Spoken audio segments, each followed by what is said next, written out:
Ya, saudara, hari ini teknologi itu sudah merambah sampai kemana-mana. Di dalam seluruh bagian hidup kita, kita suka atau tidak suka, semuanya itu penuh dengan produk-produk teknologi. Melihat perkembangan yang seperti ini, maka tidak heran bahwa manusia kemudian berpikir bahwa di masa depan yang tidak terlalu jauh, in near future, manusia akan mencapai satu perkembangan tertentu yang melampaui bayangan kita tentang dunia hari ini.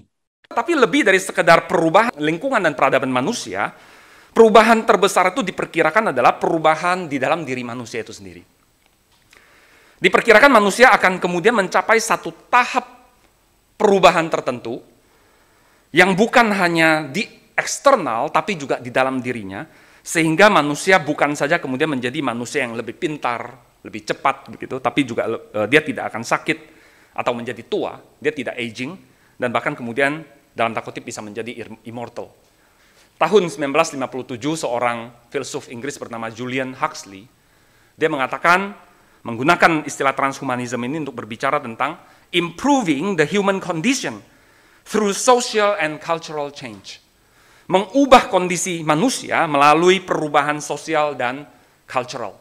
Tetapi hari ini, transhumanism itu sudah berubah menjadi improving the human condition through social, cultural, and technological change.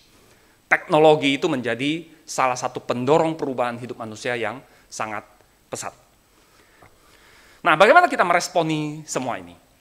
Saya ingin kemudian mengajak kita untuk berpikir kita bagaimana meresponi hal ini.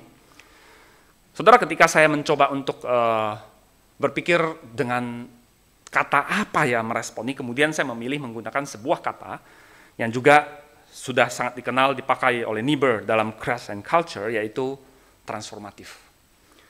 Saudara, kata transformatif ini berarti causing a marked change in someone and something.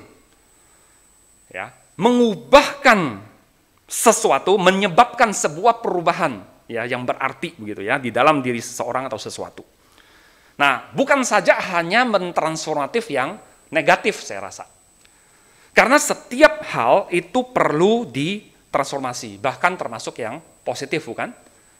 Maka saya melihat ada dua sisi respons kita. Yang pertama adalah bahwa di satu sisi respons kita berespons secara positif, kita sampai di batas tertentu, kita memanfaatkan, bahkan seharusnya kita turut berperan mendorong perkembangan dan pemanfaatan teknologi ini.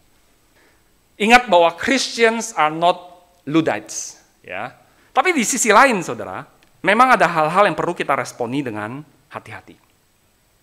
Saya rasa Transhumanist Declaration sendiri tadi mengatakan bahwa ada risk, bisa ada misuse, kemudian ada wide personal choice, ya, dan mereka ingin life extension, mungkin sampai ke tahap immortality. Saya rasa di balik semua ini kita mendapati sebuah konfirmasi terhadap kebenaran pengajaran Alkitab. Di dalam semangat transhumanis ini, saya rasa ada sebuah longing for incorruption. Ada sebuah kerinduan supaya tubuh ini tidak rusak, supaya tubuh ini tidak sakit, supaya tubuh ini bahkan tidak mati. Saudara, Alkitab mengatakan bahwa Allah menciptakan kita dalam keadaan amat sangat baik. Ya. Tetapi semua itu berubah, kenapa? Karena dosa. Konfirmasi yang lain bahwa ada sebuah longing for purpose. Dan ini jelas Alkitab mengatakan bahwa kita diciptakan dengan telos.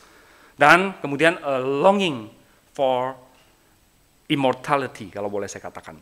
Alkitab mengatakan bahwa kita diciptakan untuk kekekalan. Kalau kita perhatikan bagaimana Alkitab juga menunjukkan bahwa panjang umur itu bukan segala-galanya, kita bisa melihat bagaimana di dalam pasal yang sama. Henok diangkat oleh Allah, Nuh diselamatkan oleh Allah, tapi Metusalah mati di usia 969. Persis di tahun ketika air bah terjadi. Dan menarik bahwa hari-hari ini pun, orang seperti Stephen Hawking, tadi saya sudah sebut, Stephen Hawking meninggal dan dia tidak minta di cryo.